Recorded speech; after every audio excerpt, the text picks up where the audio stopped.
6절 7절 말씀 봉독하겠습니다. 기브온 사람들이 길갈 진영에 사람을 보내어 여호수아에게 전하되 당신의 종들 돕기를 더디게 하지 마시고 속히 우리에게 올라와 우리를 구하소서. 산지에 거주하는 아모리 사람의 왕들이 다 모여 우리를 치나이다 하며 여호수아가 모든 군사와 용사와 더불어 길갈에서 올라가니라. 아멘. 자, 여기까지만 보겠습니다. 밉지만 같이 살아야 되는 사람이 있습니다. 믿지만 같이 살아야 되는 사람. 그 사람이 바로 이 기브온 사람들이죠. 이 기브온 사람들은 이스라엘이 정복하려고 했던 가나안 사람들입니다. 그런데 거짓말로 여호수아에게 찾아와서 아주 먼 나라에서 왔다고 화친 맺자고 동맹을 맺자고 찾아옵니다. 그래서 여호수아는 알겠다라고 화친을 맺게 되죠. 근데 알고 보니 그분들은 멀리서 온 사람들이 아니라 바로 가나안 족속이었습니다. 하나님께서 진멸하라고 한 민족이죠. 여호수아가 하나님께 묻지 않았더니 그것이 바로 실수가 되어서 어쩔 수 없이 가나안 사람들과 같이 살아야 되는 거죠. 맹세했기 때문에 그들을 쫓아낼 수도 없습니다. 자, 그런데 오늘 본문에서 그 기브온 사람들이 염치 없는 부탁을 합니다. 그게 뭐냐면 기브온 사람들이 이스라엘 백성들하고 화친하니까 같은 지역에 살던 가나안 왕들이 화가 났습니다. 감히 우리를 배신해? 그러면서 가나안 5개 왕들이 연합해서 기브온을 쳐들어간 거죠. 기브온 사람들이 여호수아에게 와서 말합니다. 살려주십시오. 당신 우리랑 동맹 맺지 않았습니까? 당신 우리 구해줘야 합니다. 그래서 찾아와서 살려달라고 합니다. 도와달라고. 여러분 같으면 어떻게 하겠습니까? 얄밉지 않을까요? 거짓말로 날 속여가지고 화친을 맺더니 이제는 날 도와달라고 이렇게 매달리다니. 이 기브온 사람들 때문에 여호수아는 하나님의 계명을 어기게 되었죠. 가나안 사람들 진멸하라고 했는데 이 기브온 사람들 때문에 진멸하지 못하게 되었습니다. 하나님의 계명도 어기게 됐고 이 사람들 같이 거주해야 되는 불편함도 있고 지금은 이제 5개국 왕들이 쳐들어와서 전쟁을 해야 됩니다. 이들 때문에 피해를 입을 수도 있죠.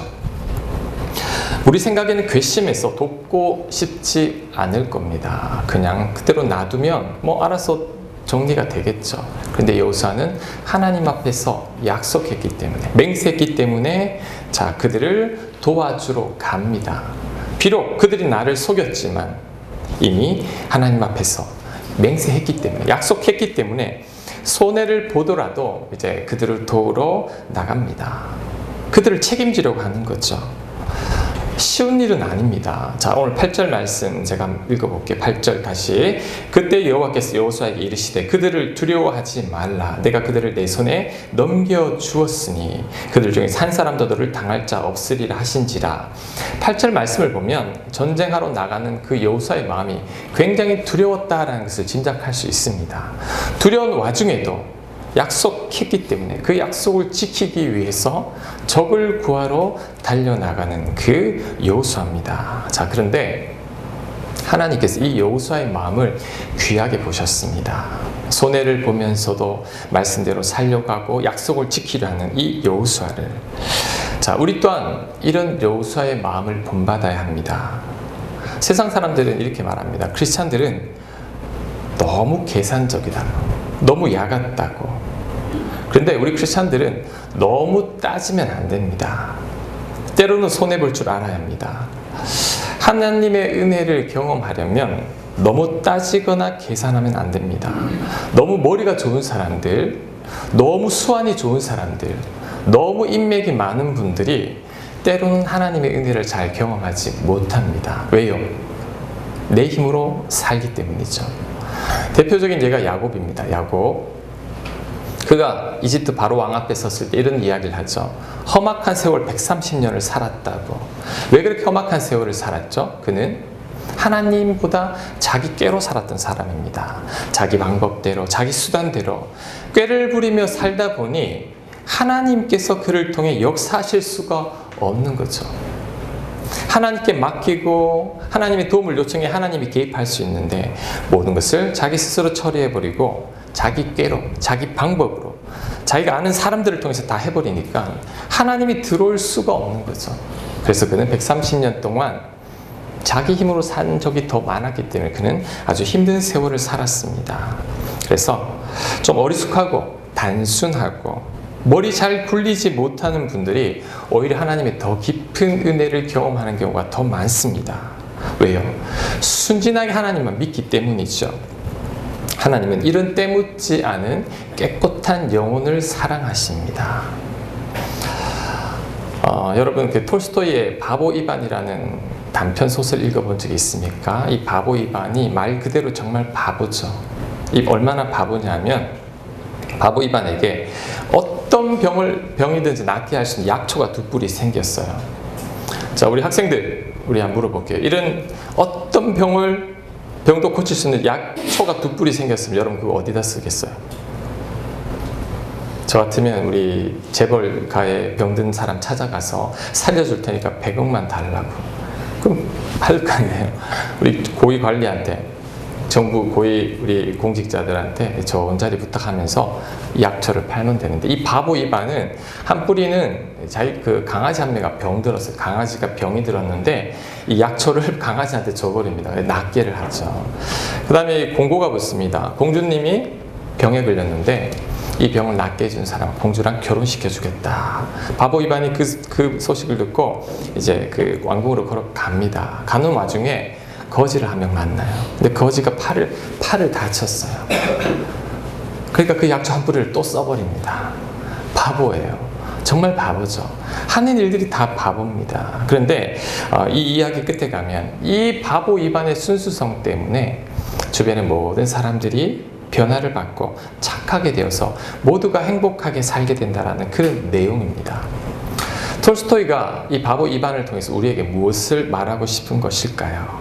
머리 좋고 계산적인 사람보다 바보 이반처럼 순수하고 착하게 살 때 하나님께서 복 주신다라는 거죠. 하나님께서 책임져 주신다라는 겁니다. 자, 여러분, 우리들 때로는요 좀 바보처럼 살아야 됩니다. 우리 너무 계산하면 안 돼요. 손해볼 줄 알아야 됩니다.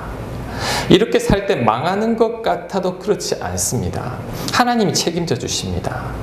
여러분이 절대 손해보지 않으려고 하면 결국엔 여러분 힘으로 살게 되는 것이고, 나는 손해를 보고 성경 말씀대로 섬기면서 내가 먼저 베풀고 사는 자들은 하나님께서 도와주심을 경험합니다. 성경에 이런 예가 많이 있죠. 아브라함이 그렇습니다. 롯하고 이제 헤어지게 될 때 롯에게 이런 말을 합니다. 네가 좌하면 내가 우하고 네가 우하면 내가 좌하겠다. 먼저 선택하라고 조카한테 양보를 합니다. 롯은 덥석 받아먹죠. 그 제안을. 소돔과 고모라 땅이 너무 좋아 보여서 롯은 그곳으로 가는데 아브라함은 양보합니다. 아들같이 여기든 롯을 보내고 좋은 땅을 양보하고 나니 그날 하나님이 바로 찾아오십니다. 그가 이런 말을 합니다. 하나님께서 동서남북을 바라봐라. 이 모든 땅을 너에게 주겠다. 하나님 약속합니다. 아브라함의 아들 이삭도 그래요. 착해요. 그가 우물을 파면, 광야 지방에서 우물을 판다라는 것은 보통 일이 아닙니다. 우물을 파면 주변 사람들이 와서 내 거라고, 내 나라고 뺏어갑니다. 그냥 착하게 또 양보하고 또 다른 곳에 우물을 팝니다. 또 뺏어갑니다. 또 다른 곳에 우물을 파면 또 빼앗깁니다. 이렇게 양보했을 때 그날 저녁 하나님 나타나셔서 이삭에게 이런 말을 합니다. 내가 너와 함께해서 내게 복을 주어 너희 자손이 번성하게 하리라. 그러면서 또 우물이 터져 나오게 합니다. 이게 하나님의 방법입니다. 하나님은요, 우리 인간들은 나에게 도움이 될 법한 사람들, 앞으로 교제하면 좋을 것 같은 사람들, 나에게 은혜를 많이 준 사람들에게 보통 은혜를 베풀고 초대하고 선대하는데 성경은 다르게 이야기합니다. 자, 누가복음 14장 13절 말씀 주고 있습니다. 제가 한번 읽겠습니다. 잔치를 베풀거든 차라리 가난한 자들과 몸 불편한 자들과 저는 자들과 맹인들을 청하라. 그러면 그들이 갚을 것이 없으므로 내게 복이 되리니 이는 의인들의 부활 시에 내가 갚음을 받겠음이라 하시더라. 예수님 뭐라고 말하죠? 가난한 자들, 몸 불편한 자들, 저는 자들, 맹인들 청해서 베풀라는 거죠. 아니, 그러면 나한테 뭐가 돌아옵니까? 손해 아닙니까? 예수님 말씀하십니다. 손해 같지만 내가 채워주겠다 약속하신 거죠. 여러분, 하나님 믿는 사람들은 내 건 너무 챙기면 안 됩니다. 하나님 믿으면서 내 것을 너무 지나치게 챙기는 사람들은 여러분 결국 내 힘으로 살아야 합니다. 하나님 믿는다라는 것은 내 힘으로 사는 게 아니라 하나님 힘으로 사는 거죠. 내 것 챙긴다라는 것은 결국 내 힘으로 사는 건데 하나님 말씀에 순종하여 나보다 다른 사람 먼저 챙기고 먼저 그 나라와 일을 구하고 약한 자들 도울 때 그때 하나님께서 책임져 주시는 거죠.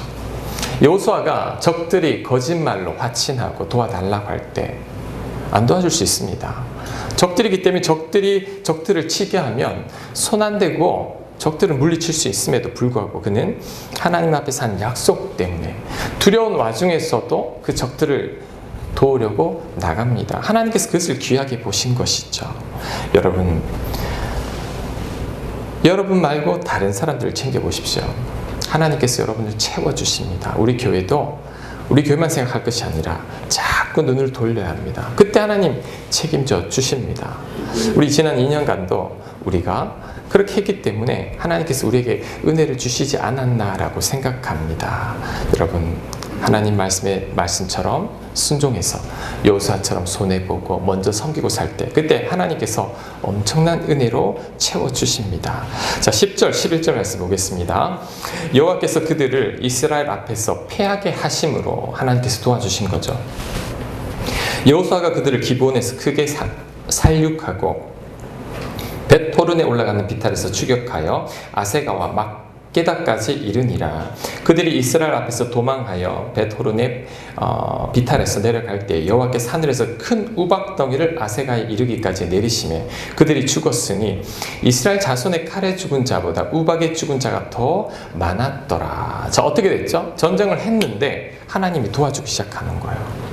칼로 찔러서 죽인 적들보다 하늘에서 떨어진 우박 때문에 죽은 적들이 더 많다라는 거죠. 하나님께서 도와주시니 이런 기적이 있죠. 자, 더 놀라운 것은 12절에서 14절까지 말씀입니다. 자, 12절 여러분 같이 한번 읽겠습니다. 시작.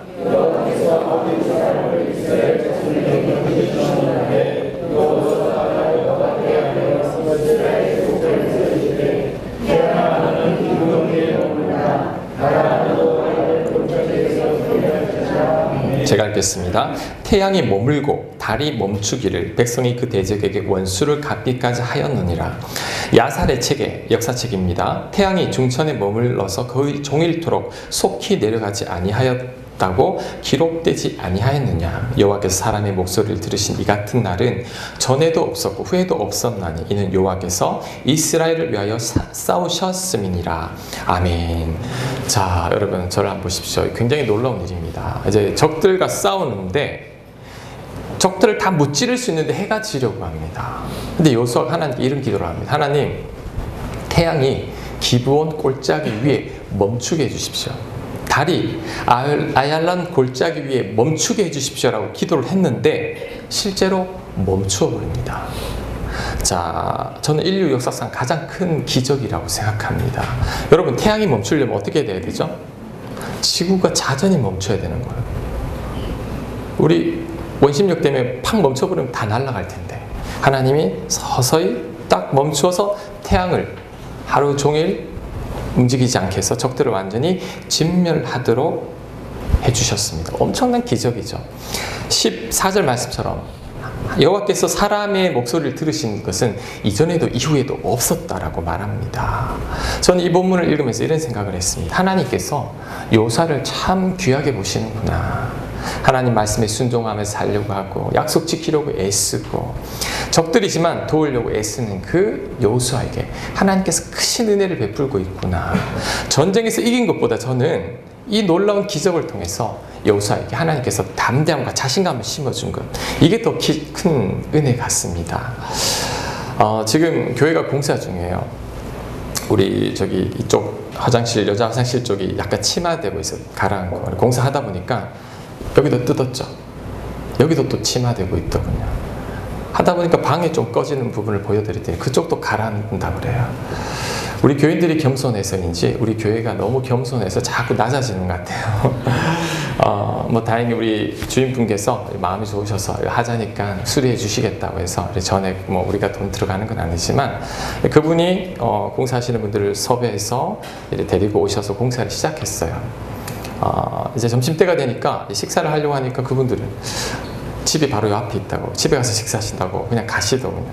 저는 뭐 간식이나 음료수 같은 거 제공해드리고, 근데 며칠 전에 저한테 목사님 오늘 점심 식사 같이 해요 그러더라고요. 그래서 내가 네 알겠습니다 하고, 그래 이분들이 오늘 나한테 사달라고 하는구나 이렇게 생각을 하고 알겠습니다 하고 같이 식사를 하러 갔어요. 밥 딱 먹고 계산하려고 하니까 이분들이 계산을 한 거예요. 보통 일을 하면 인부들이 주인한테 여기 계산하지는 않잖아요. 내가 아니 왜 했습니까? 내가 계산을 해야 되는데 왜 했습니까? 그러니 그분이 이런 말을 했어요. 제가 목사님을 대접해야죠 그러더라고요. 제가 찔렸어요 마음이. 나는 그분들한테 먼저 밥 먹자 말도 안 했는데 이분들이 나한테 먼저 밥 먹자 먼저 대접하는구나. 부끄러워요. 죄송하고. 그래서 내가 그러지 말고 내일은 제가 밥 쏠 테니까 집에 가지 말라고. 그래서 그분들한테 가서 맛있는 거 사다 드리고 또 커피까지 딱 대접해 드렸어요. 왜요? 고마워요. 목사님보다 나아요. 목사보다 나은 것 같아요. 제가 하나님 마음이 이 마음이 아닐까라고 생각합니다. 여호수아 적들 속았잖아요. 속았음에도 불구하고 하나님 앞에 한 약속 지키려고 애를 쓰고 두려워함에도 불구하고 그들을 도와주려고 나가는 그 모습, 하나님 귀하게 본 거죠. 하나님 그에게 은혜를 베풀어 주시는 것입니다. 적들에게 맹세한 그것 지키려고 손해보려고 한 그 여호수아를 하나님께서 귀하게 보시고 정말 놀라운 기적으로 하나님께서 응답해 주신 것이죠. 바보 이밧처럼 착하게 사는 사람들, 손해보면서도 약속 지키려는 여호수아, 하나님 말씀에 순종하기 위해 내 유익을 포기하는 사람들. 여러분 말씀대로 순종하려면 포기할 게 정말 많습니다. 자, 이렇게 사는 사람들 하나님께서 반드시 책임지십니다. 손해본 것 이상으로 우리 하나님은 책임져 주신다는 것을 여러분 믿어야 합니다. 그리고 이 마음이 예수님의 마음이에요. 여러분 이 우주를 통틀어서 가장 손해본 사람이 누구냐면 저는 하나님과 예수님이라고 생각합니다. 왜요? 저희같이 못난 피조물을 섬기기 위해서 하늘 보좌를 버리고 이 땅에 오셨잖아요. 하나님이 창조주가 피조물을 살리려고 죽는 창조주가 어디 있습니까? 모든 종교는요, 피조물들이 창조주를 위해 바쳐야 되고 희생해야 되고 헌신해야 되는데 기독교는 창조주가 피조물을 섬기기 위해 아들을 주셨고 예수님은 아버지의 명을 순종해서 이 땅에 오셨고 십자가에서 못 박혀 죽으시고 우리를 섬기기까지 사랑했다라는 거죠. 엄청난 손해죠. 집에 애완동물 키우시는 분 있습니까? 한번 물어볼게요. 여러분 그 애완 길을 가다가 갑자기 차에 치려고 할 때 그 애완견 딱 살리고 내가 죽을 분 계십니까? 물론 여기 너무 애완동물을 사랑하면 그렇게 대신 죽을 수도 있겠죠. 근데 그렇게 죽을 분들은 드뭅니다. 왜? 아무리 그래도 그렇지 내가 어떻게 이 애완견을 위해서 죽을 수 있겠습니까? 못합니다. 여러분 하나님 인간이 되신 것은 그 이상입니다. 하나님이 우리 살리려고 이 땅에 오셔서 그 33년간 고통받으시다가 십자가에 못 박히신 것, 예수님께서 그렇게 큰 손해를 보았기 때문에 우리가 살 수 있는 겁니다. 여러분 구원은 공짜라고 하는데 저는 공짜가 아니라고 생각합니다. 나한테는 공짜지만 하나님 입장에서는 엄청난 손해죠. 엄청난 희생이죠. 그 대가가 있었기에 우리가 살아날 수 있었다라는 거죠. 그래서 여러분 손해보고 사는 것, 이게 하나님이 기뻐하는 마음이요 예수 그리스도의 마음인데 하나님께서 이것에 이 말씀에 순종하는 자들에게 놀라운 은혜로 채워주신다는 것을 여러분 꼭 명심해야 합니다. 자, 요한복음 3장 16절 말씀, 하나님의 그 손해보심 이렇게 말합니다.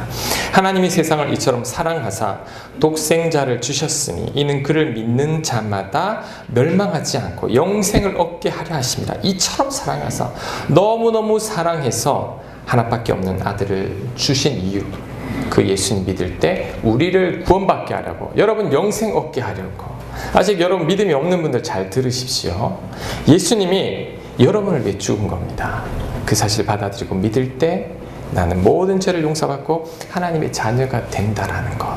얼마나 큰 축복입니까? 이 축복을 우리가 누릴 수 있는 것은 예수님이 이 땅에서 많은 손해를 보았기 때문이라는 것.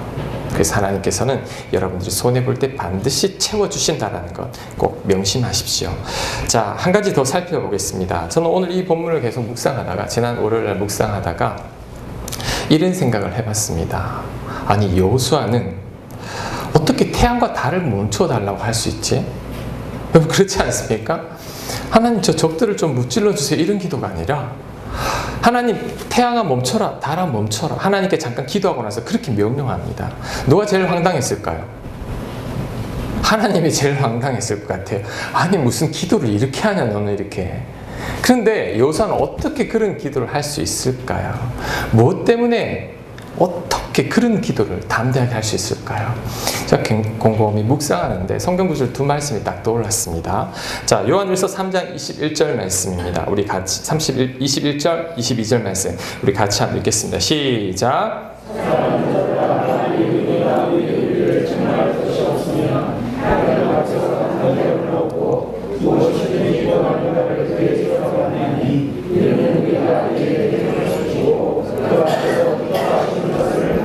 아멘. 자, 담대함을 얻고. 자, 지금 여호수아는 하나님 앞에 굉장히 담대합니다. 왜 이런 담대함이 나올까요? 하나님과 그만큼 가깝습니다. 너무너무 가깝죠. 자, 여호수아는 어떻게 이런 가깝냐면, 그는 성경 말씀대로 처음에 여호수아가 모세의 후계자로 등극했을 때 하나님께서 하신 말씀인 거죠. 그에게 이런 말을 하죠. 하나님 말씀을 주야로 묵상하며 그 가운데 기록한 대로 다 지켜 행하라. 그리하면 어디로 가든 형통하리니. 그는 하나님 말씀을 지키기 위해 애씁니다. 그 말씀대로 약속을 지키고 그 말씀대로 살기 위해 애쓰니 하나님과 너무 가까운 거예요. 하나님과 친밀하고 가깝다 보니까 하나님 앞에 담대함이 생긴 겁니다. 그리고 하나님께서 계속해서 도와주십니다. 여리고성이 무너지게 하고 아이성을 이기게 하고 하늘에서 우박이 떨어지는, 그러니까 그 담대함이 하나님께 그런 요구를 하는 겁니다. 하나님, 태양을 멈추게 해주십시오. 하나님, 달이 멈추게 해주십시오. 그런데 그 기도에 하나님께서 응답하신 것이죠. 자, 요한복음 15장 7절 말씀 봉독하겠습니다. 너희가 내 안에 거하고 내 말이 너희 안에 거하면 무엇이든지 원하는 대로 구하라. 그리하면 이루리라. 자, 여호수아는 하나님 안에 있습니다. 하나님이 여호수아 안에 있죠. 그러니 태양과 달이 멈추게 해달라고 그 담대한 요구마저도 할 수 있는 것입니다. 자, 여러분, 여기에 놀라운 비결이 하나 담겨 있습니다. 그것이 무엇이냐면 여러분이 기도 응답을 받는 비결이 여기에 달려 있습니다. 여러분이 기도 응답을 받으려면 하나님과 가까워야 합니다. 하나님과 가깝고 친밀해지면 하나님 앞에 담대함이 생깁니다. 내가 어떤 기도를 해도 하나님께서 들어주실 것이라는 확신이 생기는 거죠. 여러분이 하나님 앞에 바로 살지 못하면 담대함을 잃어버립니다. 자, 하나님 보시기에 부끄럽게 살고 있으니 내 기도 하나님 과연 들어주실까라는 의문이 생기는 거죠. 내가 하나님 말씀에 늘 불순종하고 있으니 하나님 앞에 죄송한 거예요. 죄책감이 있는 거예요. 그래서 기도를 해도 내 기도 들어주지 않을 것만 같고 기도해도 응답할 것 같지 않으니 제대로 기도도 하지 않는 것입니다. 자, 여러분, 하나님과 여러분이 가까울수록 하나님과 깊은 사귐을 나눌수록 여러분 안에 담대함이 생깁니다. 하나님께서 나와 함께 하시고 나를 돕는다라는 담대함, 그리고 그 담대함이 어떤 기도를 해도 하나님께서 응답하신다라는 확신이 생기는 거죠. 여호수아가 확신을 가지고 기도합니다. 하나님, 태양이 멈추게 해주십시오. 달이 멈추게 해주십시오. 왜? 그는 하나님과 깊은 사귐을 가지고 있으니 하나님께서 그 기도에도 반드시 응답해 주실 걸로 믿었기 때문이죠.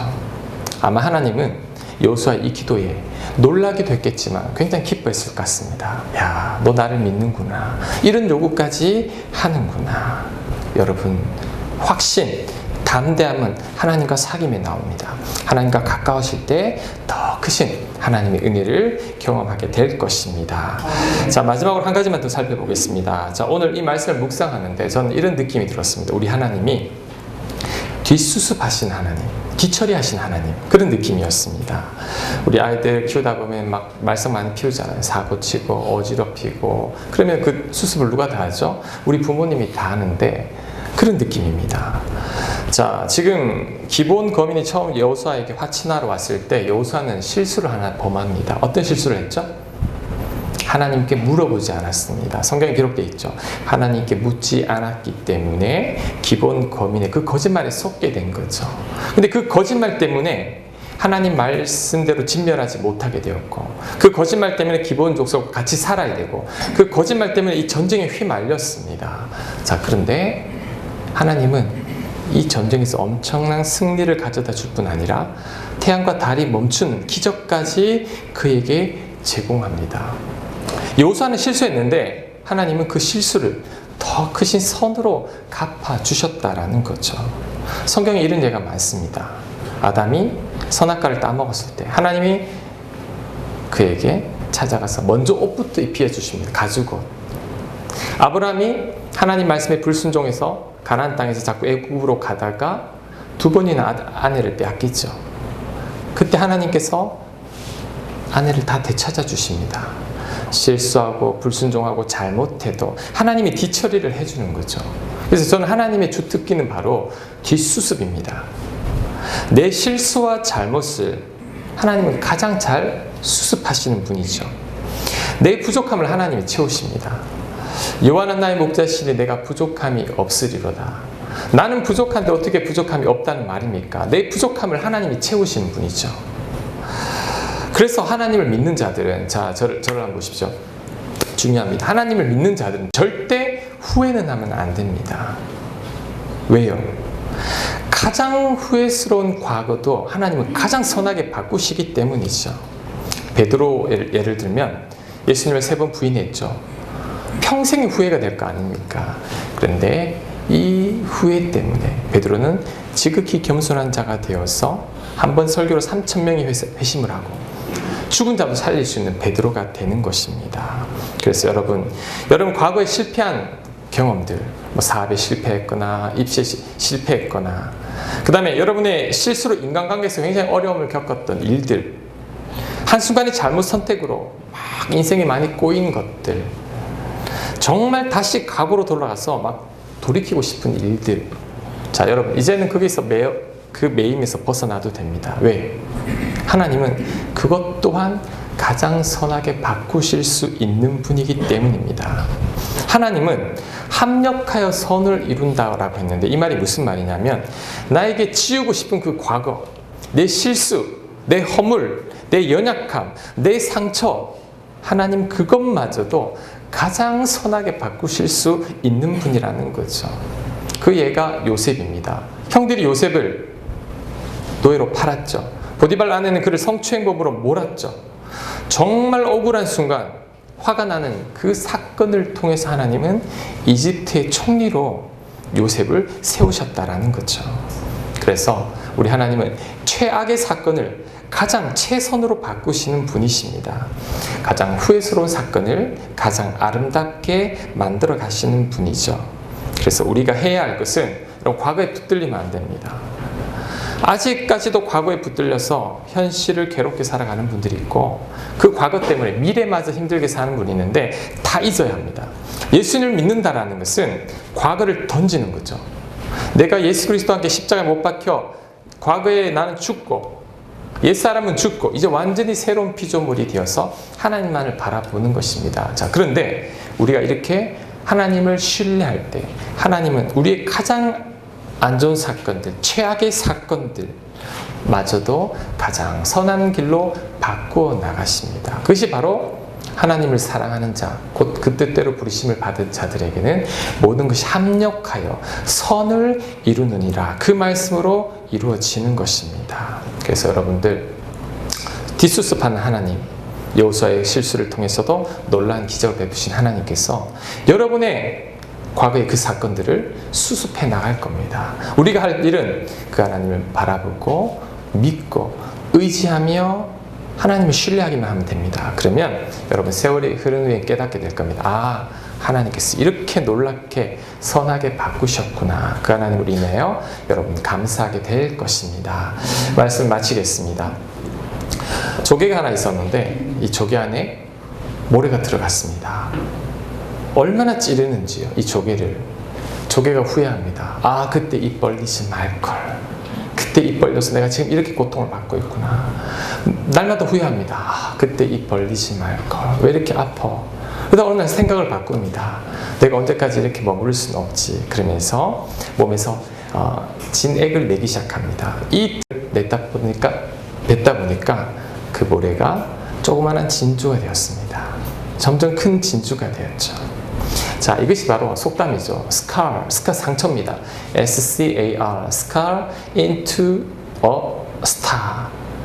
스타 별이죠. 스펠링 하나 차이예요. 상처가 별이 되었다. 하나님의 역사가 이것입니다. 내 실수, 내 잘못, 내 허물, 하나님 그걸 별이 되게 합니다. 하나님 그걸 진주로 바꾸시는 분이시죠. 그래서 오늘 이 여호수아 이 사건을 통해서 여러분 마음에 새기길 바랍니다. 그가 실수했지만 하나님 그에게 엄청난 기적으로 은혜를 베풀어 주시는 그 하나님께서 여러분의 실수와 잘못과 허물과 아픈 과거도 여러분 진주와 하늘에 빛나는 별들로 바꾸어 가실 것이라는 것 믿으세요? 그 하나님 바라보고 살아가는 저와 여러분들 되시길 바라겠습니다. 우리 다 함께 일어나서 우리 봉헌하며 우리 찬양하겠습니다.